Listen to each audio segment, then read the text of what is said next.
Hi అండి. అందరికీ నమస్కారం. Welcome to my channel. ఈ వీడియోలో ఏపీ ప్రభుత్వ ఉద్యోగులకు మరియు పెన్షనర్లకు 12వ పీఆర్సీ చైర్మన్ నియామకం 2023 జూలై 1 నుండి బకాయిల చెల్లింపులు.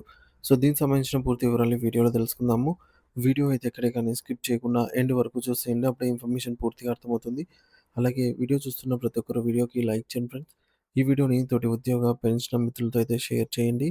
కొత్తగా మన ఛానల్ చూస్తున్నవారు ఇంకా ఎవరైనా సబ్స్క్రైబ్ చేసుకోకపోతే వెంటనే మన ఛానల్‌ని సబ్స్క్రైబ్ చేసుకోండి. సబ్స్క్రైబ్ చేసుకోవడం వల్ల నేను చేసే ప్రతి ఒక్క వీడియో మీ వరకు రీచ్ అవుతుంది. ఇక ఆలస్యం చేయకుండా వివరాల్లోకైతే వెళ్ళిపోదాము. ఫ్రెండ్స్ ఇక విషయానికొచ్చినట్టయితే ఆంధ్రప్రదేశ్ రాష్ట్ర వ్యాప్తంగా నివసిస్తున్న లక్షలాది మంది ప్రభుత్వ ఉద్యోగులకు, ఉపాధ్యాయులకు మరియు తమ జీవితాంతం ప్రభుత్వ సేవలో గడిపి పదవీ విరమణ పొందినటువంటి పెన్షనర్లకు ఇది అత్యంత కీలకమైన సమయం అనే చెప్పుకోవచ్చు. ముఖ్యంగా 12వ పీఆర్సీ చైర్మన్ నియామకం మరియు 2023 జూలై 1వ తేదీ నుంచి అమల్లోకి రావాల్సిన నూతన వేతన సవరణ బకాయిల అంశం ఇప్పుడు ఉద్యోగ వర్గాల్లో ప్రధానంగా చర్చనీయాంశంగా మారింది. ఈ కీలక సమస్యల పరిష్కారం కోసం, అలాగే ఎంతో కాలంగా పెండింగ్‌లో ఉన్నటువంటి డీఏ బకాయిల మంజూరు కోసం ఏపీ ప్రభుత్వంపై ఒత్తిడి తీసుకురావడానికి ఏపీ ఎన్‌జీఓ రాష్ట్ర నాయకత్వం రంగంలోకి దిగింది. ఉద్యోగులు ప్రస్తుతం ఎదుర్కొంటున్నటువంటి ఆర్థిక ఇబ్బందులను, వారి మనోవేదనను ప్రభుత్వ పెద్దలకు సమగ్రంగా వివరించి ఒక పరిష్కారాన్ని సాధించాలి అనే పట్టుదలతో నాయకులు ఉన్నారు. కేవలం విజ్ఞప్తులు చేయడం మాత్రమే కాకుండా, ఈ సమస్యల వెనుక ఉన్నటువంటి లోతైన కారణాలను మరియు వాటిని పరిష్కరించకపోతే ఉద్యోగులకు కలిగే నష్టాలను వారైతే వివరిస్తూ ఉన్నారు. ఈ సందర్భంగా ఏపీ ఎన్‌జీఓ రాష్ట్ర నేతలు మాట్లాడుతూ, నూతనంగా ఏర్పడిన ప్రభుత్వానికి తాము కొంత సమయం ఇచ్చామని చాలా స్పష్టంగా తెలియజేశారనమాట. రాష్ట్రంలో ఒక కొత్త ప్రభుత్వం ఏర్పడినప్పుడు ఆ ప్రభుత్వానికి రాష్ట్ర ఆర్థిక పరిస్థితిని క్షుణ్ణంగా అర్థం చేసుకోవడానికి, అలాగే పరిపాలనా యంత్రాంగంపై పూర్తి స్థాయి పట్టు సాధించడానికి కొంత సమయం అవసరమవుతుందని ఉద్యోగ సంఘాలు గుర్తించాయి.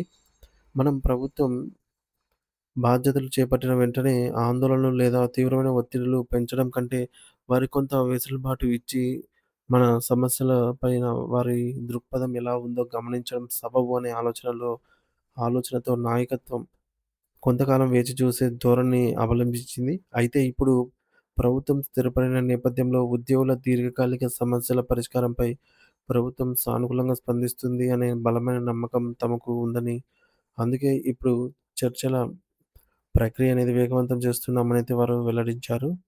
సో, ఉద్యోగుల ఉద్యోగ సంఘాల నాయకులు ఇటీవల తీసుకున్నటువంటి చర్యల గురించి వివరిస్తూ వారి గౌరవనీయ ముఖ్యమంత్రి శ్రీ నారా చంద్రబాబు నాయుడు గారిని, అలాగే సంబంధిత శాఖల మంత్రులను మరియు ప్రభుత్వ ఉన్నతాధికారులను వ్యక్తిగతంగా కలిసినట్లు తెలిపారు. ఈ సమావేశాల్లో ఉద్యోగుల ఆర్థికపరమైన బకాయిలు ఏ విధంగా పేరుకుపోయాయో, వాటి వల్ల సాధారణ ఉద్యోగుల కుటుంబాలు ఆర్థికంగా ఎంతలా చితికిపోతున్నాయో వారు కళ్ళకు కట్టినట్టుగా వివరించారు. ముఖ్యంగా రిటైర్డ్ పెన్షనర్ల సమస్యలు, వారికి రావాల్సినటువంటి గ్రాట్యుటీ మరియు ఇతర బెనిఫిట్స్ గురించి కూడా చర్చించాము. ఈ చర్చల పట్ల ముఖ్యమంత్రి గారు సానుకూలంగా స్పందించారని, త్వరలోనే ఒక మంచి నిర్ణయం తీసుకుంటామని హామీ లభించిందనైతే వారు చెప్పారు. ఈ సానుకూల స్పందనతో కీలక సమస్యల పరిష్కారంపై తమకు మరియు రాష్ట్ర వ్యాప్తంగా ఉన్న ఉద్యోగులకు ఒక దృఢమైన విశ్వాసం కలిగిందని నాయకులు ఆశాభావం వ్యక్తం చేశారు. అసలు వేతన సవరణ పీఆర్సీ ఎందుకింత ముఖ్యం, మరియు అందులో జాప్యం వల్ల జరుగుతున్న నష్టమేమిటో కూడా వారైతే ఈ సందర్భంగా వివరించారు. నిబంధనల ప్రకారంగా 12 పీఆర్సీ గడువు వాస్తవానికి 2023 జూలై నుంచే ప్రారంభం కావాల్సి ఉంది. అంటే ఆ తేదీ నుంచి ఉద్యోగులకు పెరిగిన జీతాలు అందాలి. కానీ గత ప్రభుత్వం కేవలం ఒక కమిటీని ఏర్పాటు చేసినట్టు పేరుకు ప్రకటించింది. ఆ కమిటీ దిశానిర్దేశం చేయాల్సినటువంటి అత్యంత కీలకమైన చైర్మన్ పదవిని మాత్రం భర్తీ చేయకుండా గాలికొదిలేసిందని అయితే వారు తీవ్రంగా విమర్శించారు. చైర్మన్ లేకపోవడంతో ఆ కమిటీ ఎటువంటి పనిని ప్రారంభించలేకపోయింది. ఫలితంగా మొత్తం వేతన సవరణ ప్రక్రియ మధ్యలోనే నిలిచిపోయింది. దీనివల్ల ఉద్యోగులు నూతన వేతన స్కేల్ ద్వారా పొందినటువంటి భారీ ఆర్థిక ప్రయోజనాలను కోల్పోయి, పెరిగిన ధరల కాలంలో పాత జీతాలతోనే ఇల్లు గడవలేక సతమతమవుతున్నారు. అందుకే నూతన ప్రభుత్వం తక్షణమే ఒక సమర్థవంతమైన పీఆర్సీ చైర్మన్‌ను నియమించి, ఈ ప్రక్రియను వీలైనంత త్వరగా పూర్తి చేయాలని వారు కోరుతూ ఉన్నారు. మరొక ప్రధాన సమస్య అయినటువంటి కరువు భత్యం, డీఏ బకాయిల గురించి కూడా నాయకులు గట్టిగా ప్రస్తావించారు.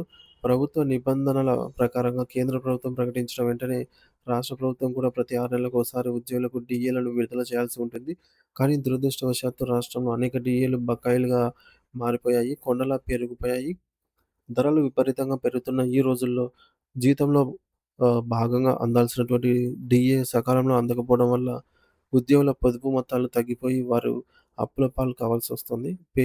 ఈ పేరుకుపోయినటువంటి డీఏ బకాయిలను ప్రస్తుత కూటమి ప్రభుత్వం తక్షణమే మంజూరు చేసి ఉద్యోగుల మరియు పెన్షనర్ల ఆర్థిక ఇబ్బందులను తొలగించి వారిలో మనోధైర్యాన్ని నింపాలనైతే వారు విజ్ఞప్తి చేశారు. ఇది ఉద్యోగుల హక్కు అని దీన్ని ఆలస్యం చేయడం సబబు కాదు అనైతే వారు ఈ సందర్భంగా గుర్తు చేశారు. చివరగా ఏపీ ఎన్‌జీఓ రాష్ట్ర అధ్యక్షులు మరియు ప్రధాన కార్యదర్శులు తమ భవిష్యత్తు కార్యాచరణను స్పష్టం చేశారు. పీఆర్సీ కమిషన్ నియామకం, చైర్మన్ నియామకం మరియు డీఏ బకాయిల విడుదల అనేవి తమ ప్రాథమిక డిమాండ్‌లని, వీటి సాధన కోసం అవసరమైతే ప్రభుత్వ పెద్దలతో మరోమారు లోతైన చర్చలు జరుపుతామని వారు పునరుద్ఘాటించారు. ఉద్యోగుల న్యాయమైన హక్కుల సాధన కోసం తమ సంఘం ఎల్లప్పుడూ ముందుంటుందని, ఏ ఒక్క ఉద్యోగికి అన్యాయం జరగకుండా చూస్తామని వారు హామీ ఇచ్చారు. ప్రభుత్వం సానుకూల నిర్ణయం తీసుకుంటుందని ఆశిస్తూనే ఉద్యోగులందరూ కూడా సంఘటితంగా ఉండి న్యా నాయకత్వం ఇచ్చే పిలుపులకు స్పందించాలనైతే వారు కోరారు. మరి లక్షలాది మంది ప్రభుత్వ ఉద్యోగులు మరి ఆశలు ఇప్పుడు చర్చలపైనే ఆధారపడైతే ఉన్నాయి.